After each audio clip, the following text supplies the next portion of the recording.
Brother Luke. There's always trials in Israel.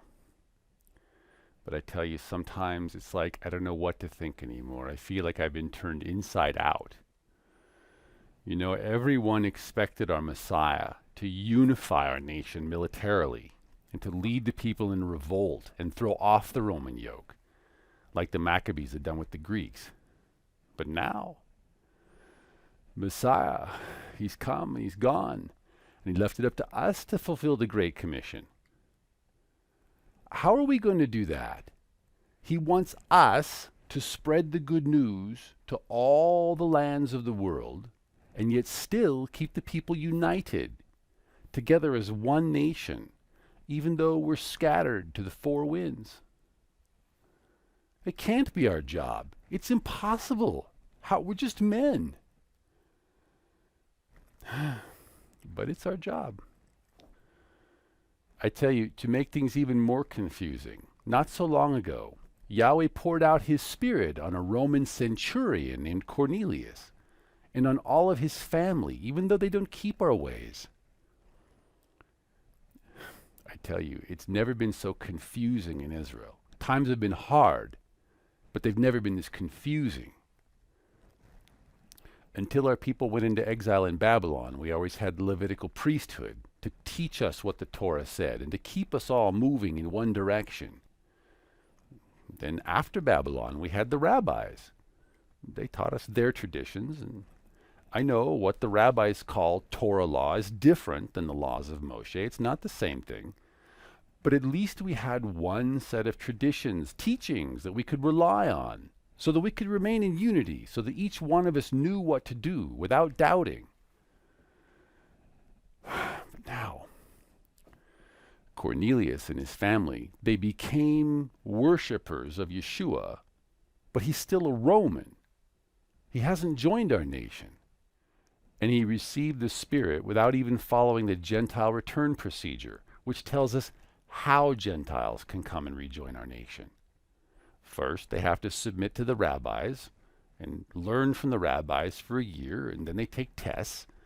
And then when they show that they know how the rabbis believe we should keep the rabbinic version of Torah law, then they can become physically circumcised. And the rabbis always taught us that it was this act of physical circumcision that leads to salvation. And that unless we followed this specific Giur process, we could not be part of his nation. But now, Cornelius, he didn't follow the rabbinic Giur process. He didn't follow the custom of Moshe. He didn't take any classes from the rabbis, and he didn't pass any tests.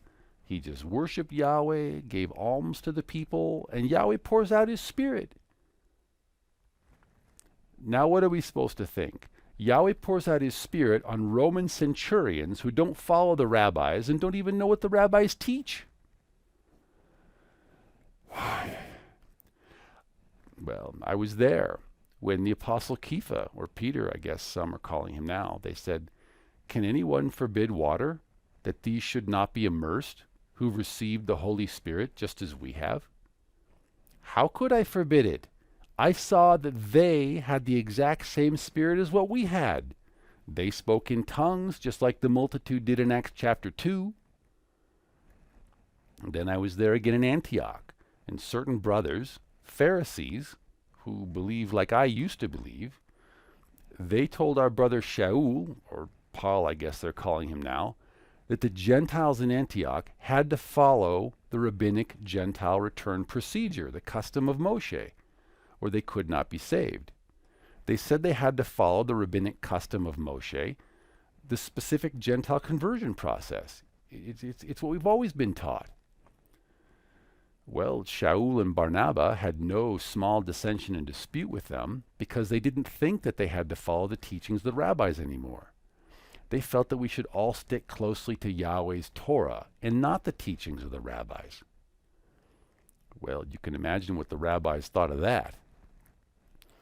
So after they'd argued, they determined that Shaul and Barnabas and myself and a few others should go up to Jerusalem so we could confer with the apostles and elders about this question. I tell you something, Luke, that was wise. Because if they hadn't decided to go up to Jerusalem to confer with the apostles and elders, and if they hadn't all gotten together and come to one mind and been of one understanding, there would have been a split in the body at that moment. And you know how splits like that can lead to a great falling away. So when we came up to Jerusalem, the whole assembly was there, and they received us, all the apostles and elders. And we told them all that Elohim had done amongst the Gentiles. But wouldn't you know it, some of the sect of the Pharisees who believed on Yeshua, you know, the rabbinic types, they rose up and they said, first it's necessary to circumcise them, and then command them to keep the Torah of Moshe, just like the rabbinical Giyur process says. Well, so the apostles and elders came together to consider this matter and decide what to do, so we could all stay together as one body and not be split and rent apart. I tell you, Luke, it was such a great big pill pull. I've never heard in my whole life, I've never heard such a noise. You know, we had the apostles who walked with Yeshua, the 12, and then we had the apostles that were sent to the Gentiles, Shaul and Barnabas, and then we had the rabbinical believers as well.